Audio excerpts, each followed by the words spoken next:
Hello అండి, welcome to Telugu officers channel. ఇవాళ మనం డిస్కస్ చేసుకోబోయే టాపిక్ ఏంటి అంటే నోబెల్ బహుమతులకి సంబంధించి మన భారతదేశంలో లేదా మన భారత సంతతికి చెందినటువంటి వ్యక్తులకి ఎంతమందికి ఈ నోబెల్ బహుమతులు అనేవి లభించాయి అన్నటువంటిది ఈ వీడియోలో చూద్దాం. ముందుగా నోబెల్ ప్రైజ్ కి సంబంధించి చూస్తే 1896వ సంవత్సరంలో ఆల్ఫ్రెడ్ నోబెల్, ఈయన స్వీడిష్ సైంటిస్ట్ అన్నమాట. ఈయన చనిపోతూ తన యొక్క విల్లులో తన ఆస్తిని బహుమతులకి ఇవ్వండి అన్నట్టుగా రాయటం జరిగింది. అందుకనేసి 1901వ సంవత్సరంలో నోబెల్ ప్రైజ్ అన్నటువంటి దాన్ని ఎస్టాబ్లిష్ చేయటం జరిగింది. దీన్ని మొత్తం 6 రంగాల్లో ఇస్తారు. ఏంటి ఆ 6 రంగాలు చూడండి. 1 literature, 2 physics, 3 chemistry, 4 economic sciences, అలాగే 5 పీస్ మరియు 6వది ఫిజియాలజీ లేదా మెడిసిన్. ఇలాగా మొత్తం 6 రంగాల్లో నోబెల్ బహుమతిని ఇవ్వటం జరుగుతుంది. చూడండి, ఆల్ఫ్రెడ్ నోబెల్ 1896వ సంవత్సరంలో చనిపోయారు. దాంట్లో ఆయన విల్లులో ఏం రాశారు? నోబెల్ ప్రైజెస్ కి నా మనీని యూజ్ చేయండి, నా ఆస్తుల్ని యూజ్ చేయండి అన్నట్టుగా రాయటం జరిగింది. దాంతో 1901లో ఈ అవార్డులను స్టార్ట్ చేశారు. అయితే ముందుగా 5ంటికి మాత్రమే ఈ నోబెల్ బహుమతుల్ని ఇచ్చేవారు, 5 రంగాలకి. అయితే దాని తర్వాత 1968వ సంవత్సరంలో ఎకనామిక్ సైన్సెస్ ని కూడా ఇందులో యాడ్ చేయటం జరిగింది. దాంతో ఇప్పుడు 6 రంగాల్లో ఈ నోబెల్ బహుమతిని అందిస్తున్నారు. అయితే మన దేశంలో 1913 నుంచి 2023 వరకు ఎంతమందికి నోబెల్ బహుమతి అనేది వచ్చింది అంటే మొత్తం 9 మందికి వచ్చింది. అందులో మొదటి వ్యక్తి ఎవరు అంటే రవీంద్రనాథ్ ఠాగూర్. ఈయన రాసినటువంటి గీతాంజలికి గాను నోబెల్ బహుమతి అనేది లభించింది. దేనికి సంబంధించి? ఏ రంగానికి సంబంధించి? లిటరేచర్ కి సంబంధించి. అయితే ఇక్కడ మనం చూస్తే ఇప్పటిదాకా 9 నోబెల్ బహుమతులు అనేవి మనకు వచ్చాయి. ఎవరు ఆ 9 మంది వ్యక్తులు? చూడండి, లిటరేచర్ లో రవీంద్రనాథ్ ఠాగూర్ కి మొదటగా 1913లో ఈ అవార్డు వచ్చింది. దాని తర్వాత ఫిజిక్స్ లో 2రికి వచ్చింది. ఎవరు? సివి రామన్ కి 1930లో, సుబ్రహ్మణ్యం చంద్రశేఖర్ కి 1983లో ఈ అవార్డు వచ్చింది.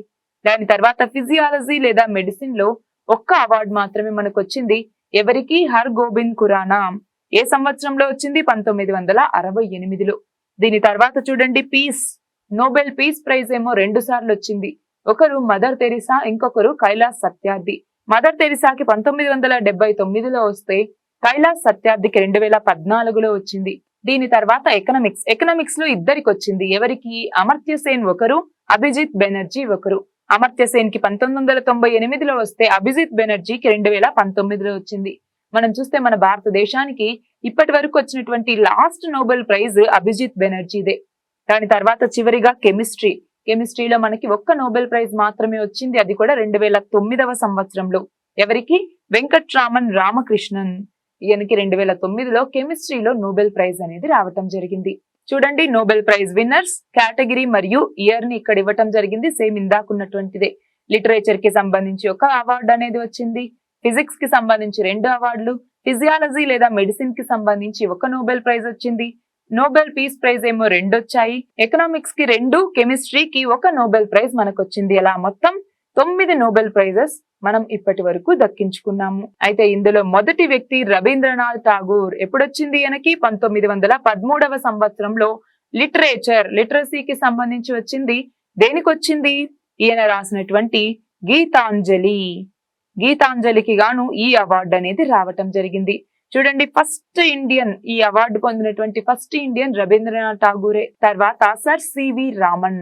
ఈయన ఫిజిక్స్ లో 1930వ సంవత్సరంలో నోబెల్ బహుమతిని పొందారు. ఈయన లైట్ స్కాటరింగ్ కి సంబంధించి చేసినటువంటి పరిశోధనలకు గాను దీని పేరేమని పెట్టారు? రామన్ ఎఫెక్ట్ అంటాము. దీనికి ఈయనకి నోబెల్ బహుమతి అనేది లభించింది. 3వ వ్యక్తి హర్ గోబింద్ ఖురానా. ఈయనకి ఫిజియాలజీ లేదా మెడిసిన్ లో 1968వ సంవత్సరంలో ఈ అవార్డు అనేది వచ్చింది.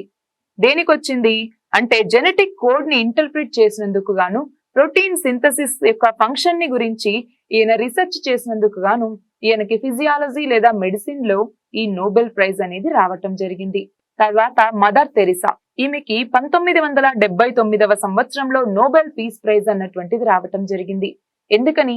ఈమె poorest of the poor communities కి చేసినటువంటి సేవల్ని గుర్తిస్తూ ఈ పురస్కారాన్ని అందించారు. 5వ వ్యక్తి సుబ్రహ్మణ్యం చంద్రశేఖర్. ఈయనకి 1983వ సంవత్సరంలో ఫిజిక్స్ లో నోబెల్ బహుమతి అనేది రావటం జరిగింది. దేని మీద చేసినటువంటి పరిశోధనలకు గాను? అంటే నక్షత్రాల యొక్క స్ట్రక్చర్ మరియు ఎవల్యూషన్ కి సంబంధించి ఈయన చేసినటువంటి పరిశోధనలకు గాను ఫిజిక్స్ లో ఈయనకి నోబెల్ బహుమతి అనేది రావటం జరిగింది. తర్వాత వ్యక్తి అమర్త్య సేన్. ఈయనకి 1998వ సంవత్సరంలో ఎకనామిక్ సైన్సెస్ లో ఈ నోబెల్ ప్రైజ్ అనేది రావటం జరిగింది. దేని మీద చేసినటువంటి పరిశోధనలకు గాను అంటే వెల్ఫేర్ ఎకనామిక్స్ కి సంబంధించి ఈయన చేసినటువంటి కాంట్రిబ్యూషన్ ని గుర్తిస్తూ ఎకనామిక్ సైన్సెస్ లో ఈయనకి నోబెల్ బహుమతి ఇవ్వటం జరిగింది. తర్వాత వెంకట్రామన్ రామకృష్ణన్. ఈయనకి 2009వ సంవత్సరంలో కెమిస్ట్రీలో ఈ నోబెల్ బహుమతి అనేది రావటం జరిగింది. దేని మీద చేసినటువంటి పరిశోధనలకు గాను అంటే రైబోజోమ్ యొక్క స్ట్రక్చర్ మరియు ఫంక్షన్ కి సంబంధించి చేసినటువంటి పరిశోధనలకు గాను ఈయనకి కెమిస్ట్రీలో ఈ నోబెల్ బహుమతి అనేది రావటం జరిగింది. తర్వాత వ్యక్తి కైలాష్ సత్యార్థి. ఈయనకి 2014వ సంవత్సరంలో నోబెల్ పీస్ ప్రైజ్ అన్నటువంటిది రావటం జరిగింది. ఎందుకని అంటే చిల్డ్రన్ మరియు యంగ్ పీపుల్ కి సంబంధించి వాళ్ళ యొక్క హక్కుల గురించి వాళ్ళ యొక్క చదువు గురించి పోరాడినటువంటి వ్యక్తి ఈయన. అందుకే ఈయనకి నోబెల్ పీస్ ప్రైజ్ ని ఇవ్వటం జరిగింది. చివరిగా అభిజిత్ బెనర్జీ. ఈయనకి 2019వ సంవత్సరంలో ఎకనామిక్ సైన్సెస్ లో నోబెల్ ప్రైజ్ అనేది రావటం జరిగింది.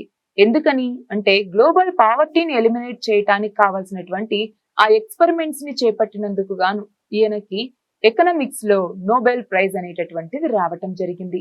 ఇవి మన భారతదేశం లేదా మన భారత సంతతికి చెందినటువంటి వ్యక్తులకు వచ్చినటువంటి నోబెల్ బహుమతుల గురించి. All the very best and thank you very much.